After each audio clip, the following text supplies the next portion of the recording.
여랑야랑 이동훈 기자와 함께합니다. 첫 번째 주제 보여주시죠. 네. 자, 이재명 경기도지사의 승부수 주사기가 보이네요.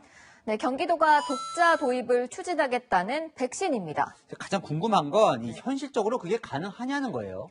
오늘 정부는 안 된다고 선을 그었습니다. 백신의 공급과 그리고 예방접종은 지자체 단위에서 자율적으로 편성할 수 있는 부분은 아닐 거라고 판단하고 있습니다. 그러면 이재명 지사는 안 되는 걸 뭐 한다고 한 건가요? 네, 경기도 나름대로 독자 도입이 가능한지 법적 검토를 하고 있다는데요. 이 지사 측은 정부와 따로 움직인다기보다 오히려 정부에 미국, 영국 말고 다른 국가 백신 도입을 제한하는 차원이었다고 설명하고 있습니다. 미국, 영국 말고 잘 없는데 다른 나라면 어디를 말하는 겁니까? 네, 경기도청 관계자는 러시아 백신을 가장 우선순위에 두고 검토했다고 말했습니다. 스푸트니크 V 백신을 말하는 걸로 보이는데요. 실제로 경기도청은 러시아 백신을 위탁 생산 중인 한국 업체에 연락도 한 것으로 알려집니다. 그런데 방역당국은 아직 러시아 백신 도입을 결정하지 않고 있잖아요. 네, 그래서 민주당에서도 혼선을 주고 있다며 비판하는 목소리가 나왔는데요. 여당 보건복지위원회 간사인 김성주 의원은 일부 지자체장들의 즉흥적 이벤트는 코로나 위기 극복에 장애만 조성할 것이라고 지적했고요. 민주당 당원 게시판에도 이 지사가 자기 정치를 하고 있다는 비난글이 쏟아졌습니다. 야권에서는 문재인 정권의 임기 말 레임덕을 보는 것 같아 씁쓸하기 짝이 없다며 갈등을 부추기기도 했습니다. 이 지사도 논란을 예상을 했을 텐데 이걸 감수하고 이야기한 무슨 이유가 있을 텐데요. 네, 지금 백신이 많이 부족하잖아요. 이 지사가 러시아 백신 대안을 제시하면서 백신 이슈를 주도하고 방역과 민생을 챙긴다는 평가를 받을 수 있겠죠.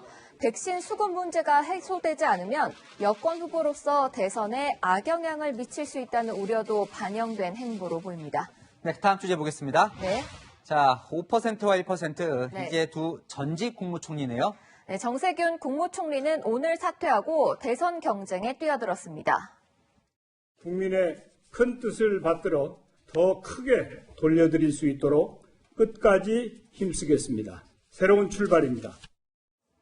이낙연 전 민주당 대표도 어제 자가격리를 끝내고 다시 대권 행보를 시작했습니다. 그런데 둘 다 문제는 지지율이죠.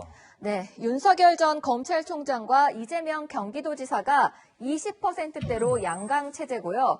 이낙연 전 대표는 5%, 정세균 전 총리는 1%를 기록했습니다.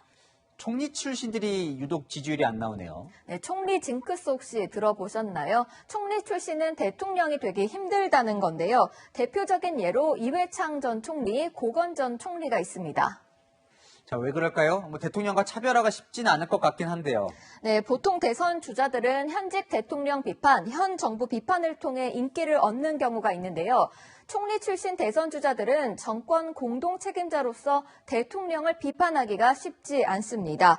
그러다 보니 지지를 얻는 데 있어서 다른 주자들보다 힘이 더 들 수밖에 없는데요.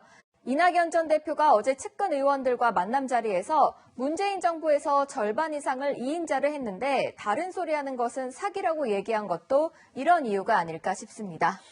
정세균 전 총리는 지금 이제 백신 수급이 원활하지 않은데 총리를 딱 그만둔 게 또 약점이 될 수도 있을 것 같기도 해요. 네, 그렇습니다. 총리 징크스를 두 사람이 어떻게 극복할지 지켜보는 것도 관전 포인트가 될 것 같습니다. 네, 이제 국민들은 문재인 정부 총리가 아니라 이낙연 정부, 정세균 정부의 비전을 기대할 것 같습니다. 지금까지 여랑야랑이었습니다.